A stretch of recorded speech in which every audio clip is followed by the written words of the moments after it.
In focus this evening, what could be the miracle in the making on what was one of New York's mean streets. NBC's Ellis reports on the new Harlem Renaissance.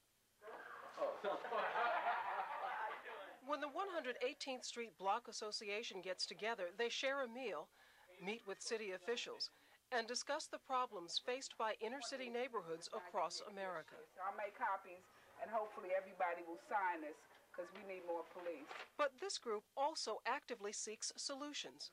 The Block Association is just the latest evidence of how the people who live here are rebuilding their community after decades of decay, abandonment, and neglect.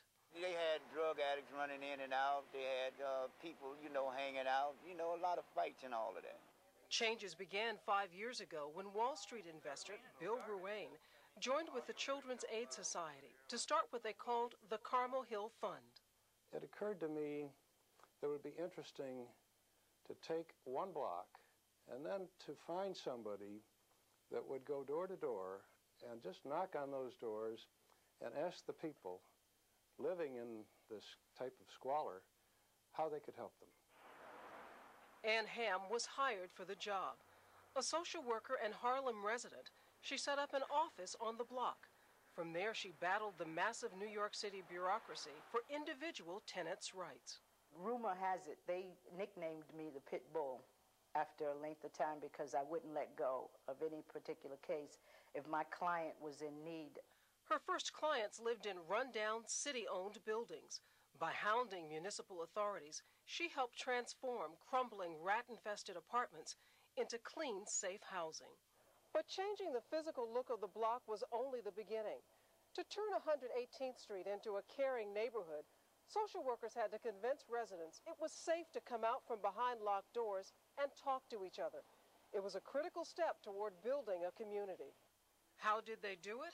Carmel Hill workers introduced residents to social service resources right on the block that most never knew were available to them.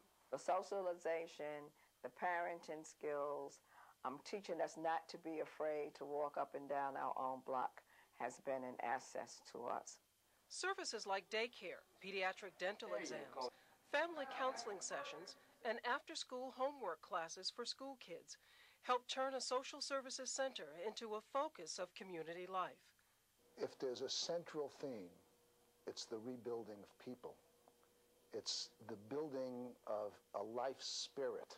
But 118th Street exists in an environment of broken homes and broken dreams. We're starting with this block and hopefully going to another and getting the community, back to the way it was. Harlem was a wonderful place. And these people are committed to making it that way again. We got to hang in there and pull together, because that's the only way we're going to make this block the best block in Harlem. The word is spreading about this block's success. People living here, building a new reality for themselves and their children. Ellis, NBC News, New York. When we come back.